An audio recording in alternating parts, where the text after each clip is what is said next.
Ladies and gentlemen, the event will begin in approximately 5 minutes. Thank you.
Good morning, all,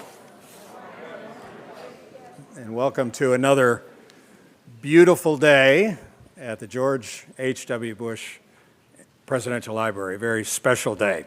My name is David Jones. I have the honor to serve as the President and CEO of the George and Barbara Bush Foundation.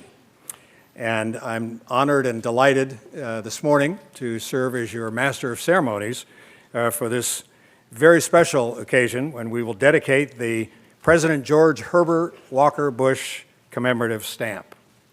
Thank you for joining us for this exciting and very special event. And we welcome all of you who are watching us on live streaming this morning. Thank you for tuning in. We're also pleased to welcome several staff members from our congressional and state legislative delegation. Thank you for being here, and thank you for your public service.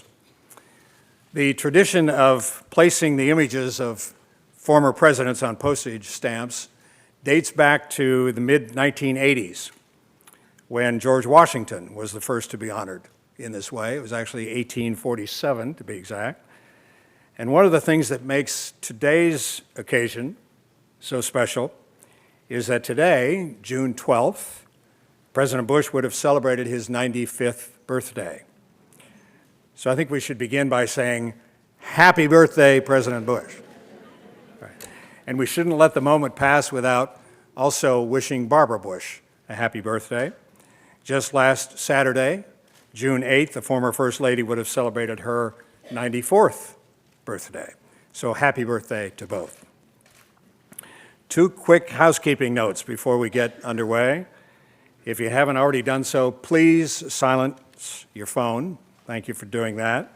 And if you're sharing photos today from the event on social media, please use hashtag GHWBushStamp.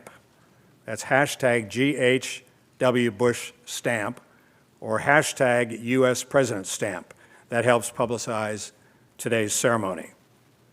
And at this time, I ask you to stand for the presentation of colors by the Texas A&M University Corps of Cadets Honor Guard, followed by the national anthem performed by the Texas A&M Singing Cadets under the longtime direction of our friend, Mr. David Kipp.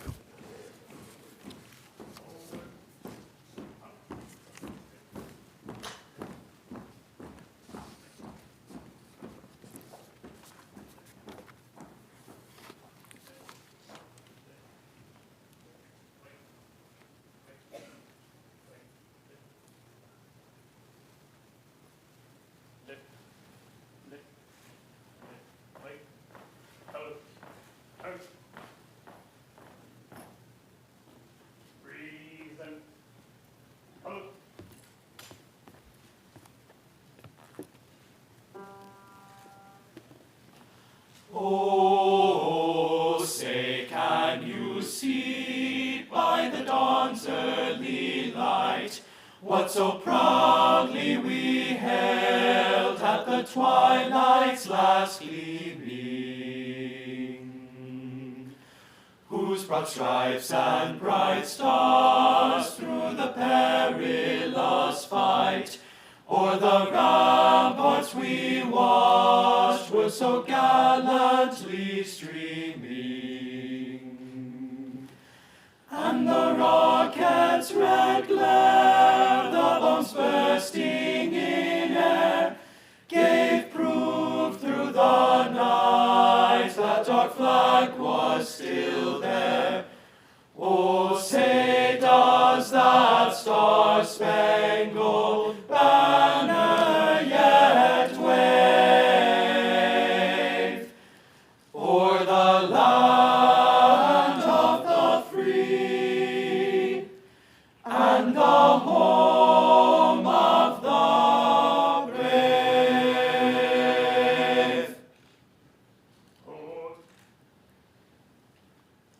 Come.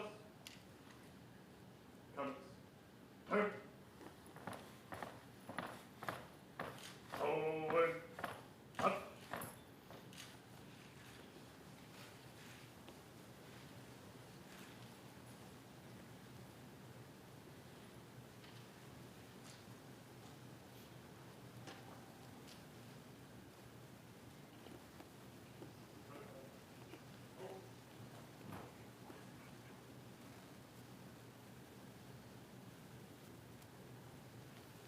Please be seated.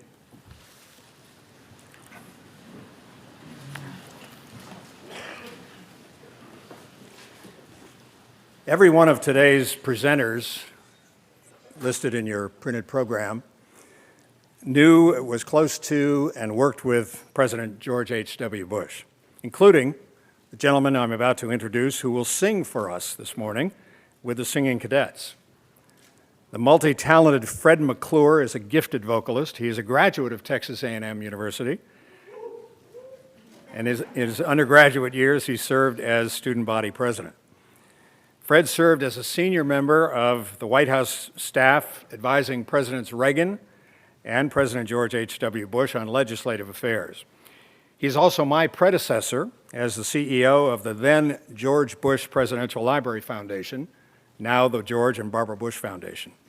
Today, Fred serves as the executive director of the Leadership Initiative here at Texas A&M, and he serves as a member of the George and Barbara Bush Foundation Board of Directors. Please give a warm welcome to Fred Mcclure as he joins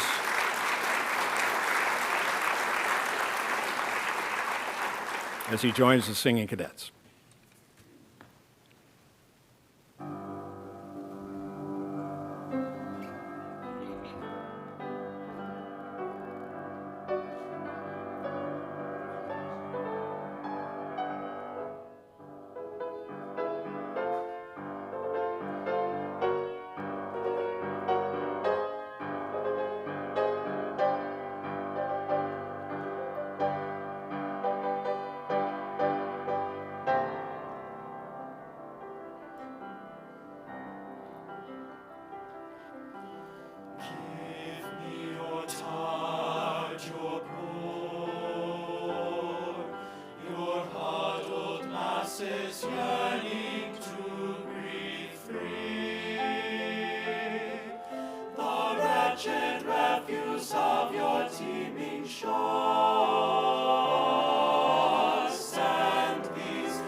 God bless America,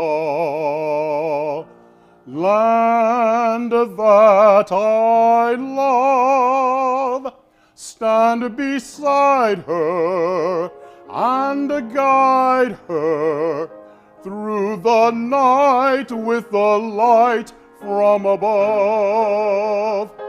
From the mountain to the prairie, to the ocean, white with foam.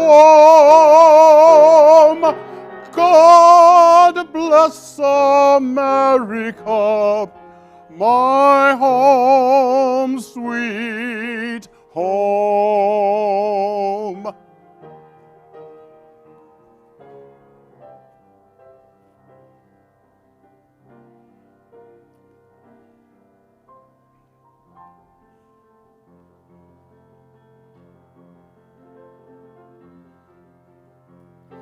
The storm clouds gather far across the sea. Let us swear allegiance to a land that's free. Let us all be grateful for a land so fair, as we raise our voices in a solemn prayer.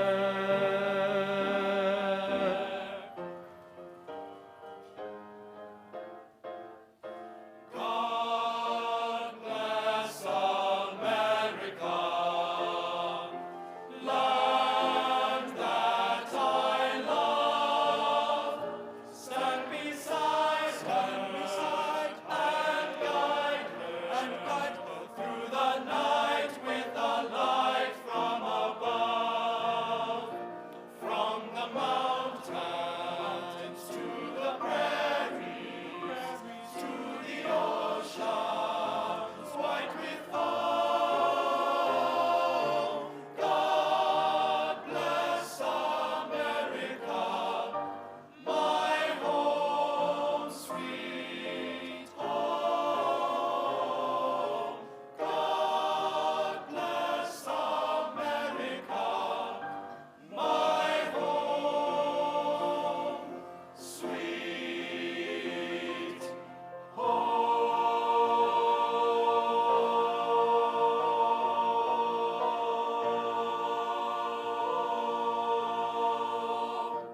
Fred, that was wonderful. Thank you very much. Thank you.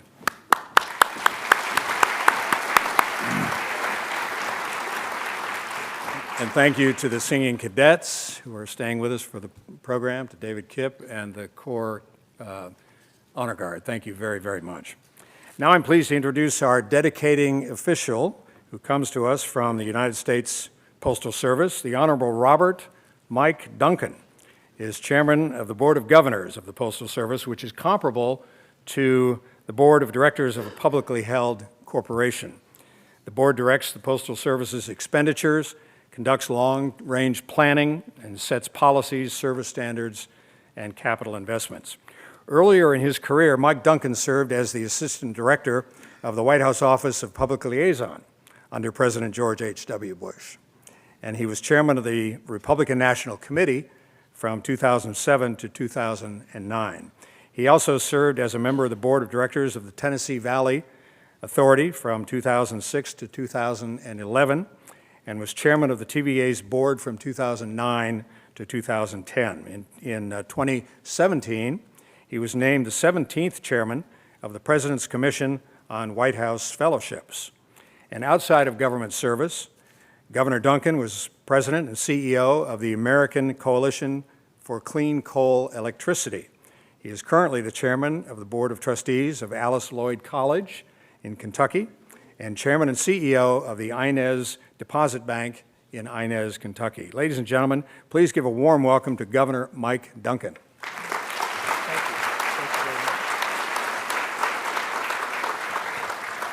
Well, good morning. Welcome.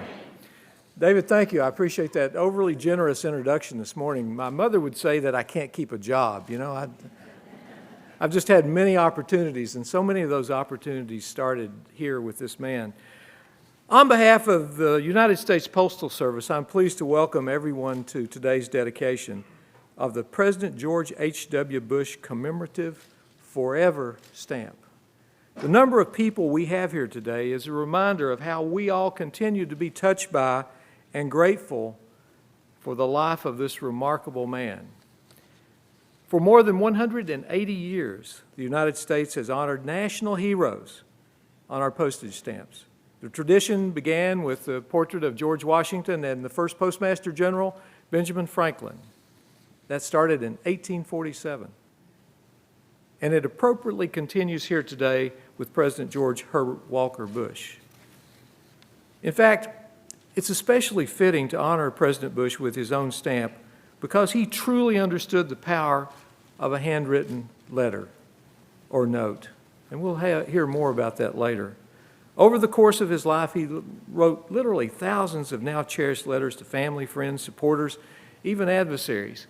I know I still have my first letter from George Bush when he was chairman of the Republican National Committee, and I picked him up at the airport. And he got great humor out of that day because he was in Lexington to do a speech for us, and the chairman of the Republican Party in Lexington was a funeral director. So guess what I was driving to pick him up that day? Well, he never forgot that, and neither did Mrs. Bush, who was standing on the outside of the Lexington airport that day. So we had a lot of good laughs over the years over that. But he wrote many letters, and Gene Becker's going to talk a little bit more about that later. But could I get a show of hands of people that received notes or letters from? Look at this. I mean, all over the room today. It's really, really something. He understood the power of written word to connect with people, and he wielded that power with the grace and dignity that he carried in every aspect of his life. Jean's going to talk more about that, and I'm looking forward to hearing some of her stories. Having served in the Bush administration and personally known the president, I'm particularly honored to be part of this today. We had a stamp dedication yesterday in Hawaii, but I wanted to be here today. This is more important to me personally and more important to the country. In his 94 years, President Bush taught us how to serve, how to live, and how to love. How to serve, how to live, and how to love. And think about those themes in his life. He taught us how to serve by constantly answering the call. He did it himself. When he was just 18, he became one of the youngest pilots in the Navy during World War II and went on to fly dozens of combat missions and survive being shot down in the Pacific. You know those stories. They're absolutely true and meant a lot to him. After the war, he went on to serve as a United States congressman. U.S. Ambassador to the United Nations, Chairman of the Republican National Committee, Chief of the U.S. Liaison Office in China, opening up relations there, Director of the Central Intelligence Agency, Vice President under President Reagan, and then finally, arguably the most qualified man ever to sit in the Oval Office, he became President of the United States. Quite a resume. As president, George Bush wisely and steadily led a nation through a tumultuous period, think back, where we saw the end of the Cold War. Lots of mistakes could have been made during that period of time, but they weren't. He saw the end of the unification of Germany with NATO, saw that through. He also led an unprecedented multinational coalition during the Persian Gulf War that led to Kuwait's liberation from Iraq. Remember how proud we were of that? America stood up, America at its finest. Here at home, President Bush signed historic legislation that prohibits discrimination against those with disabilities. I look in the audience and I see people today that worked on the ADA signing ceremony. That was a proud day for the Bush administration. I'll never forget being there that day. In his retirement, he helped work with victims of natural disasters in Asia, Caribbean, and the United States. George Bush also taught us how to live. He taught us how to serve. He taught us how to live. He was a serious man who made a point of not taking himself too seriously, and he loved jokes. You always needed to have a new joke for him, even if the target of the joke was him. Remember when he invited Dana Carvey to the White House to do the impersonation? And what was that for? To cheer up the staff because they were down. He loved good stories and good jokes. He and President Reagan exchanged those often. Well, when he wasn't busy, you could always find him taking out a family or friend or host on the boat Fidelity. Now, I have another story about that too. I was invited up to Kennebunkport along with some other people, and we were getting ready for lunch, and he said, "Come on, I'll take you across and we'll take the boat." And Mrs. Bush looked at me. I'd worked with her before, and she said, "No." She said some other things I won't repeat today. But she said, "You're crazy if you do that." Well, I thought, no, it couldn't be that bad. I could see where we were going, so I went in, and the first thing that happened was the Secret Service grabbed a hold of my belt, and the guy said, "Buckle up." And I thought, what's he talking about? Well, it wasn't very long until I saw that boat go straight like that, and we were on our way. It took me a while to recover before lunch, but I know many of you have stories like that working with him. The Fidelity was one of the prides of his life. Well, we'll always remember our former president who marked his 80th, 85th, and 90th birthdays by skydiving. This sense of joy and wonder remains, and what a gift to us it is to be alive and to use every moment possible. Well, finally, George Bush taught us how to love. How is that? Through his service, he taught us about the love of country and the love of community. But the only thing that President Bush loved more than his country was his family. He was a devoted husband, father, grandfather, great-grandfather, the patriarch of a family that continues to give back to this country. Our stamp today is just one small way we can remember President Bush and honor his legacy. The portrait of President Bush on this stamp was painted by the renowned artist Michael Diaz and is based on the photograph taken by Timothy Greenfield Sanders in 1997. The art director and stamp designer was Phil Jordan. I trust you'll agree this stamp perfectly captures the spirit and essence of a truly remarkable man. Now I would like to invite our distinguished speakers and guests to join me as we dedicate the George H.W. Commemorative Stamp on stage.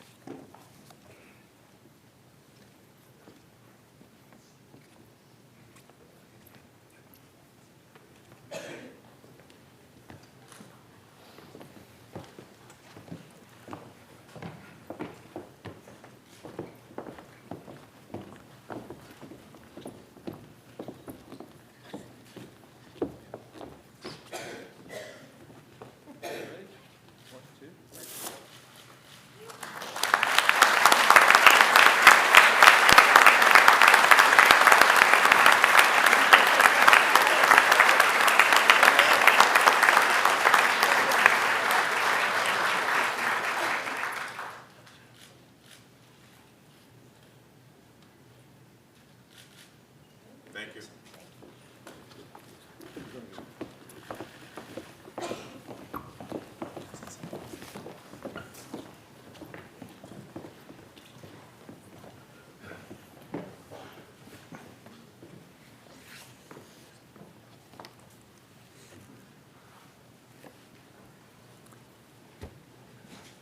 Thank you, Mike, and thank you, everyone. Isn't that a wonderful image?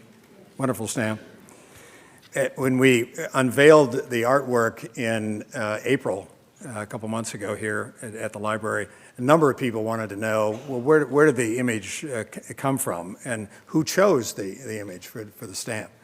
Well, I doubt that George Washington got to choose his image in 1847, but George Bush did get to choose his. And the image actually came from a photograph that originally was on the cover of Texas Monthly in 1997. It was a picture of President and Mrs. Bush together, and the cover was part of a cover story on the fact that we were dedicating the Presidential Library in 1997. He always liked the image, and so artist Michael Dees painted what you see there for the stamp. So he did get to select his own image, which makes it even more wonderful. And now I have the pleasure of introducing our next speaker, Warren Finch, one of my partners here at the George H.W. Bush Center. The Bush Center is comprised of three entities: the Presidential Library and Museum, the Bush School of Government and Public Service, and the George and Barbara Bush Foundation. Warren Finch is the director of the George H.W. Bush Presidential Library and Museum. Warren has 30 years of experience working with the National Archives, beginning with the Office of Presidential Libraries in Washington, then with the Ronald Reagan Library in California. He was detailed from the National Archives to the White House in 1992 to assist in moving the Bush presidential materials to College Station, Texas. And I'm happy to say that he has been here ever since. He has served as the director of the Library and Museum since 2004. I'm delighted to introduce my colleague and great friend, Warren Finch.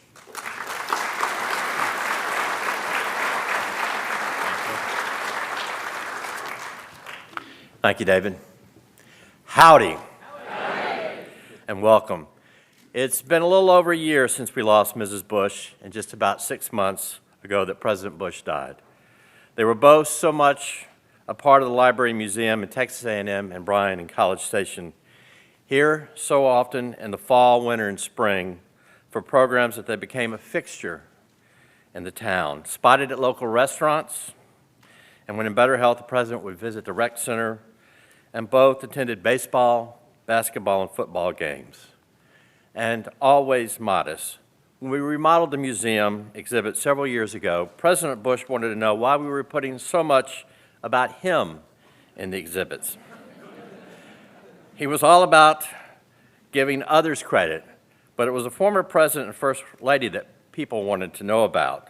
And after explaining this to him, including the accomplishments of others who served alongside him, I think we finally reached a compromise. This stamp is a fitting tribute to the man we admire. I'm sure he would say if he were here that his mom might not approve of all this attention on him. As a child, she would tell him, "Don't be a braggadocio, George." He never forgot that admonishment, but today I think she would be proud and approve of this stamp, which is a fitting tribute to a man who answered his country's call so many times. We missed them both so much, but we were lucky that they were a part of our lives for so long. While you're here, I hope you will visit the gravesite where the President and Mrs. Bush are interred, as well as their daughter, Robin. And please visit the museum and learn about the former President and First Lady's lives through our exhibit. Much of the story is told in their own words, with the help of 100 interactive exhibits, which detail their years from their early childhood until the left public office, and their years after. Both the President and First Lady remain active always, helping others in so many ways. Today, in celebration of their 95th birthday, we have birthday cake, ice cream from Bluebell, and a great celebration over at the library beginning at 12. I hope you will join me. Thank you very much.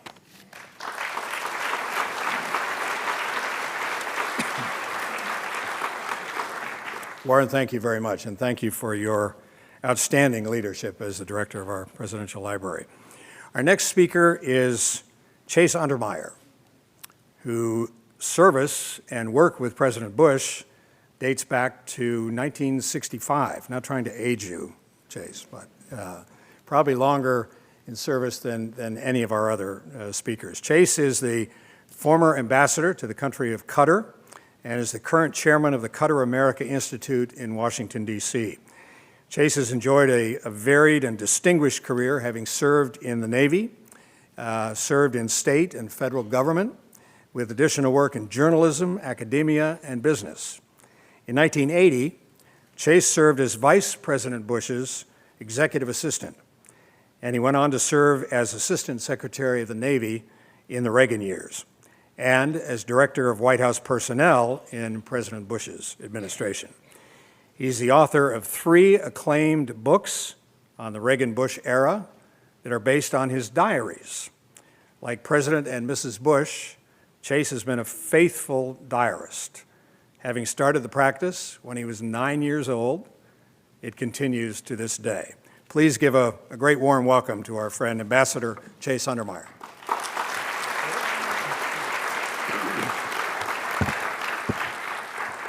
Thank you, David. Howdy. J. Edward Day was a Chicago attorney who, much to his surprise, was appointed U.S. Postmaster General by President Kennedy. He wrote of this experience in a wry memoir called My Appointed Round. In it, General Day recalled that once we were asked to issue a stamp honoring the 100th anniversary of the pretzel industry. I suggested we would be glad to issue a pretzel stamp if only someone would come up with a glue for it that would taste like beer. Day continued, I repeated that remark in a speech to a small group in New Orleans after dinner at Antoine's.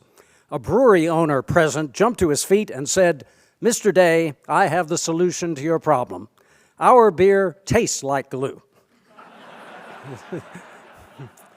Now, it's just as well the stamp being issued today is self-adhesive and needs no glue, because President Bush would have insisted it taste like a vodka martini. George Herbert Walker Bush climbed to the White House atop all the personal notes and letters he wrote. Well trained by his formidable mother, he never let even a day pass before he took out a card or a piece of stationery and penned his thanks, greetings, regrets, observations, congratulations, consolations, condolences, encouragements, jokes, gentle jibes, and much else to whomever he had just seen or just thought about. Once an autograph catalog offered for sale a typical blue-bordered card by the then Vice President of the U.S., who had written something like, Dear Mr. and Mrs. Steinhardt, Barbara and I send our best wishes to you on your 50 years of marriage. Many, many more. Now, he probably wrote the card in immediate response to the request of a friend, a campaign aide, or a Secret Service agent. It was listed at $600. When I mentioned this at a White House staff meeting, the Roosevelt room fell momentarily silent as my colleagues calculated the fortune in their files. Dozens and dozens of such notes times $600. But quite quickly, the reality of the marketplace hit. America was virtually papered with blue-bordered cards from George Bush. No way they could bring that much. True, but what each card and letter did bring was a smile of gratitude for the simple thoughtfulness of a man who took the time to write them. And in conveying George Bush's heart, those 2 or 3 handwritten lines on each card were more successful and impactful than pages of typed official sentiment. To all youngsters present, and that means pretty much everyone other than myself, this is the radical, outside-the-box, terribly effective business technique that President Bush's life teaches us. Yes, you can text or email or Instagram people today, and they will be glad you did.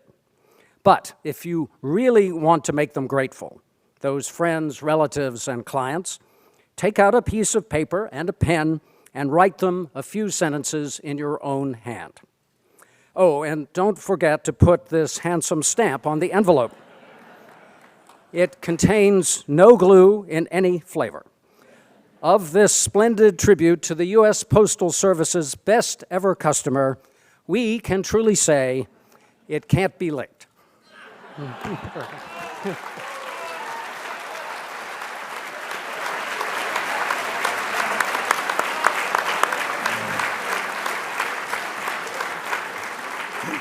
Thank you, Chase. Always entertaining, Chase Untermeyer. I'm delighted to introduce our next speaker, Gene Becker, who served as President Bush's Chief of Staff in his post-presidency from 1994 until his death last November. And among her many, many duties and accomplishments as Chief of Staff, Gene researched and edited President Bush's remarkable book of letters entitled All the Best. It was first published in 1999 and updated in 2013. During President Bush's White House years, Gene served as Deputy Press Secretary for First Lady Barbara Bush, and later she helped Mrs. Bush research and edit her autobiography, Barbara Bush, a Memoir, and the follow-up book, Reflections. Before joining the Bush White House staff in 1989, Gene was a newspaper reporter for 10 years, including a 4-year stint at USA Today as, I think, the weather reporter, as I recall. Is that right? For 1 year. For 1 year, right. Gene is a member of the boards of directors of all of the Bush's legacy foundations, including Points of Light, the Barbara Bush Foundation for Family Literacy, and the George and Barbara Bush Foundation. And in her spare time, she serves on the advisory board of the Bush School of Government and Public Service. Today, Gene is actually working on 2 new books. One on Barbara Bush, soon to be published, we think, and then after that book is out, she will start on a book on President Bush. So stay tuned for news on both of these future bestsellers. Gene Becker.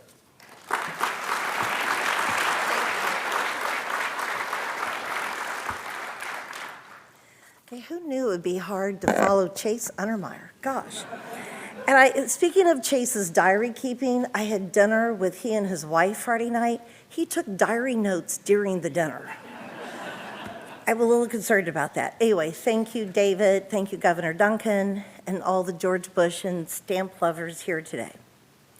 Speaking of stamps, a couple years ago, we did some homework in the office of George Bush to gauge the volume of our incoming and outgoing mail. Here are just a couple of statistics. President Bush received an average of 200 pieces of mail a day. Since 1993, the office had sent an estimated 149,700 congratulatory letters to Eagle Scouts. We sent 200 to 300 military retirement letters a month, and since 1993, an estimated 43,500 congratulatory letters were sent for births, weddings, birthdays, and anniversaries. Now, he was a great man. He was a brilliant man, but he did not do this alone. Behind every great man stands an incredible team of mainly women, and it gives me really great pleasure. Most of them are here today. The mastermind was President Bush's longtime director of correspondence, Linda Pepsel.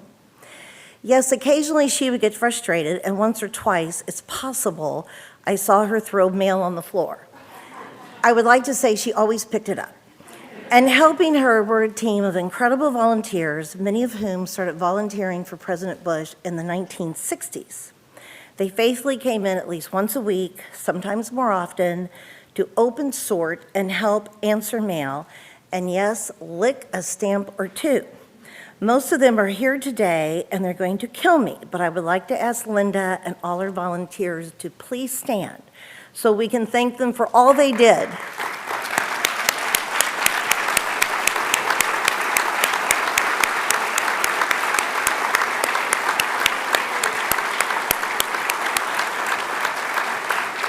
Okay, you have to sit down because I only have 3 minutes. So when President Bush left office, people, of course, encouraged him to write his memoirs. He was rather allergic to this idea. The good news was we figured out he had already written his memoirs. through literally the tens of thousands of letters he had written during his lifetime. When put together, they told the story of a man whose life was rich, exciting, important, and sometimes just plain fun. Thus, the book, All the Best, was born. You can buy it at the library museum store. It seemed appropriate today to share one or two letters with you, but when I started thinking about what to read, what a tough decision. I'm not going to go over his accomplishments because Governor Duncan did a great job of that. But I thought, oh my gosh, I could read about his presidency, his vice presidency, the CIA, the United Nations, China. Literally, last night at 10:30, I'm thinking, what to read? I've picked a letter. He wrote this November 12th, 2002, to Dan Amos, chairman of the board and CEO of AFLAC. Dear Dan, this will be the most unusual request you have ever received from any president of the United States of America. The truth is, I need 2 more of those tiny, furry AFLAC ducks. Why, you might ask? Well, the answer is Sadie, our beloved dog, who sleeps in our bed and dominates our lives, loves the AFLAC duck that you gave me at that marvelous event, AFLAC meeting in Las Vegas. It's quiet around our house now because the AFLAC duck is missing. Quite frankly, I'm glad. But Barbara and Sadie both miss hearing that duck go, AFLAC, AFLAC. So if you have a couple of those ducks lying around, would you mind sending them to me? I would be willing to pay for the ducks and even pay shipping and handling. I didn't want that great company of yours to go in the red because of this. Most sincerely, George Bush.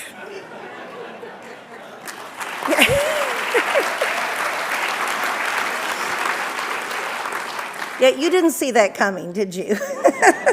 Which is why I read it. But that's what George Bush, most of us knew and loved. He was funny, dear, brilliant. Given we had another important birthday last weekend, I'd like to read this letter he wrote Barbara Bush on January 6, 1994. Will you marry me? Oops, I forgot you did that 49 years ago today. I was very happy on that day in 1945, but I'm even happier today. You've given me joy that few men know. You've made our boys into men by bawling them out, and then right away by loving them. You've helped Doro be the sweetest, greatest daughter in the whole world. I have climbed perhaps the highest mountain in the world, but even that could not hand a candle to being Barbara's husband. Mom used to tell me, now George, don't walk ahead. Little did he know, I was only trying to keep up with Barbara Pierce from Onondaga Street in Rye, New York. I love you.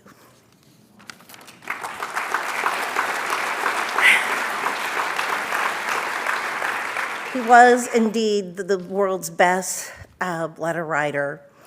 And I love that Governor Duncan asked for how many people had a letter from him. I'm worth millions. Who knew?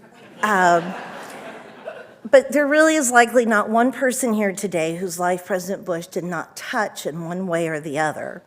And maybe that isn't too surprising given where we are. But consider this.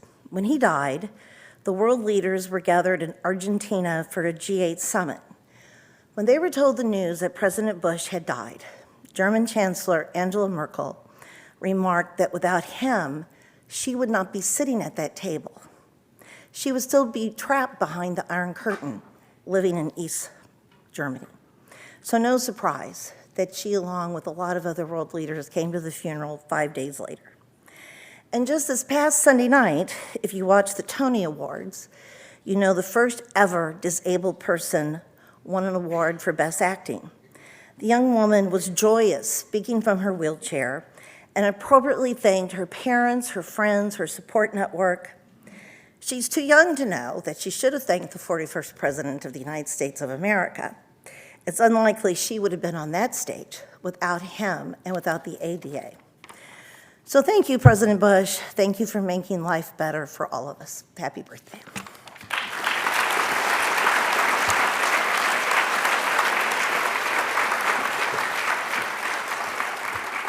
Thank you, Jean Becker. Thank you for your extraordinary service to President and to Mrs. Bush and the Bush family. And what a pleasure it is to introduce our final speaker today, speaking of Bush family, Pierce Bush, who is the grandson of President and Mrs. George H.W. Bush. Pierce has continued the very well-known Bush family tradition of volunteerism and service to others. He serves today as the CEO of Big Brothers, Big Sisters, Lone Star, and is responsible for coordinating all things related to fundraising, programming, setting the strategic direction of the organization, which is the largest Big Brothers, Big Sisters affiliate in the nation. Under his leadership, Big Brothers Big Sisters has recently completed construction of its new $8 million headquarters building, beautiful building, in downtown Houston. Pierce has been recognized by the Houston Business Journal as the youngest member of Houston's 40 under 40 class of 2016. And last year, he was recipient of the Business Journal's Most Admired CEO Award. Ladies and gentlemen, please welcome Pierce Bush.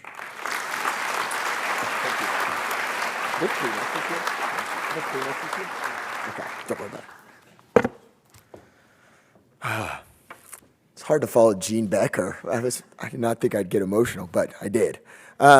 Chairman Duncan, distinguished guests, friends, as a loving grandson of George Bush, my Gampy, it is my incredible honor to be here and represent the entire Bush family as we celebrate and honor our hero on what would have been his 95th birthday today with this most awesome birthday present, the George H.W. Bush Forever Stamp. In my calculation, there is perhaps no President George H.W. Bush without the United States Postal Service, and so this tribute today is especially fitting. I say that because it was through this particular medium, throughout the entirety of his great American life, that my grandfather's true heartbeat came alive. As a man who struggled to sometimes articulate how he felt through spoken word or in public speeches, he never once remotely struggled to express himself fully when penning and mailing someone a letter. And as his life of letters showed time and again, that Gampy had a heart full of empathy for the other guy's condition, deep love for his family, his friends, and his faith, compassion for those less fortunate, courage for the challenges that laid ahead, ambition to try his best and to be the best at everything he set out to do. His letters showed his unique ability to lift others up just at the time they needed to be lifted, and much to the delight of my cousins and me, they were always filled with his great love and his sense of humor. At a very young age, you could also say that the United States Mail Service forever influenced Gampy's understanding of the broader world and human condition, enabling him to clearly see past the unique privilege of his Greenwich, Connecticut upbringing. As one of the youngest naval aviators in World War II, Lieutenant George Bush was tasked on occasion to censor outgoing mail, written by the enlisted men to ensure that no sensitive military information was being transmitted. In later years, every time he reflected and talked about this experience, his eyes would fill with tears and the words would never fully come to the surface. So in typical Gampy fashion, he wrote about it. Quote, "Heck, I was only 19 or 20 and I learned about people's sexual drives. We censors were not voyeurs, but as I did my duty and read the other guy's mail, I learned a lot about life, about true love, heartbreak, about fear and courage, about the diversity of our great country. The sailors would write their loved ones inquiring about the harvest or fishing in the streams or wondering if it was hot in the cities. When I would see a man whose letter I had censored, I would look at him differently, look at him with much more understanding. I gained insight into the lives of my shipmates, and I felt richer for the experience. These insights gained from this duty and others would shape and form a man who would one day vote for the Civil Rights Act of 1968 as a freshman U.S. congressman, despite the legislation's unpopularity in his district and the political risks that the affirmative vote carried. A man who as our 41st president would one day peacefully end the greatest conflict of the second half of the 20th century, the Cold War, through diplomacy and friendship without a single bullet being fired. The insights helped form a man who would forever bring down the shameful walls of exclusion for people with disabilities with the championing and signing of the Americans with Disabilities Act. His writings helped shape his view that America was at its best when its citizens volunteered and took compassionate action, calling for thousands of points of light to shine brightly across our country. The list goes on, and without a doubt, the 4 years that George and Barbara Bush occupied the White House were certainly 4 years that changed our country and our world for the better. Years when freedom, opportunity, and just basic human decency carried the day. In addition to all of that, Gampy was simply put the world's best grandfather. And through his many letters to us, he gave us all the best gift a child or grandchild could possibly receive, that of unconditional love. His letters showed us through 73 years of marriage to our loved Ganny what true commitment really looks like. He showed us what loyalty meant. No matter how heavy his responsibilities were, he was always grounded with us and willing to host a competitive tennis game or backgammon tournament. He had fun constantly, and those traits are all captured perfectly in his writings. I, like all of my cousins and family members, dearly miss my Gampy. But thanks to letters he wrote to us and so many others, his words, his dreams, and his hopes live on, and his incredible spirit endures forever. Thank you for honoring our great American hero with a stamp we can use for generations to come, a stamp that will continue to advance a forum in which his expressions of a kinder and gentler America were second to none.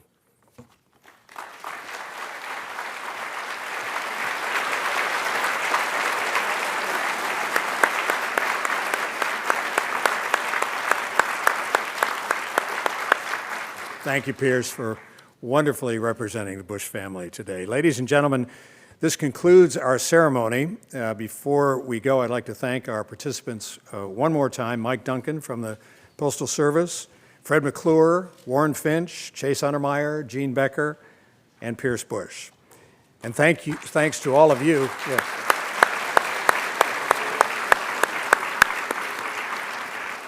And special thanks to Texas A&M Singing Cadets and the Texas A&M Corps of Cadets Honor Guard. Thank you.